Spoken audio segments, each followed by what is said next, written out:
Mulai Sabtu 8 Desember 2018, Dinas Perhubungan Kota Makassar bersama dengan Satuan Lalu Lintas Polrestabes Kota Makassar resmi memberlakukan percobaan manajemen trafik di Jalan Somba Opu.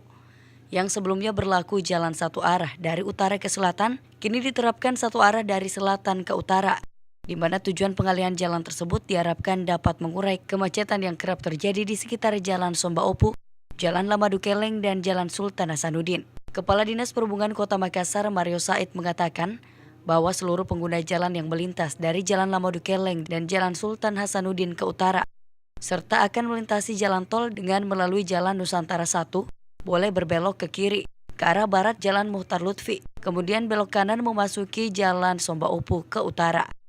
Begitu pula dari Jalan Arif Rate menuju Hasanuddin yang bisa masuk kiri Ali Malaka sampai dengan Jalan Somba Opu, kemudian berbelok ke kanan utara sampai pada Jalan Patimura.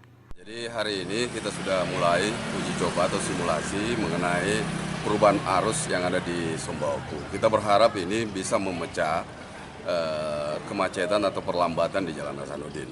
Sehingga orang yang mau melewati, yang tidak punya urusan di Hasanuddin, itu bisa melintas dari Lamadu Keleng masuk lewat Muhtar Lutfi ke Somba Opu. Somba Opu yang mengarah ke Jalan Nusantara, mengarah ke tol.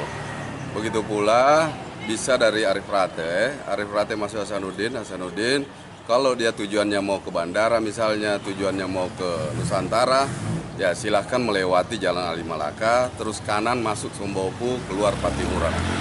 Pemberlakuannya ini langsung satu hari full atau bagaimana, Pak? Iya, pemberlakuannya ini kita harapkan ini sudah berlaku terus. Tim Manajemen Trafik Makassar juga mengimbau kepada seluruh warga Jalan Somba Opu agar memarkir kendaraan secara paralel di kiri jalan, menghadap ke utara dan tidak parkir berlapis atau hanya satu baris lurus sejajar dengan jalan. Ira, Fajar TV dan Fajar Radio melaporkan.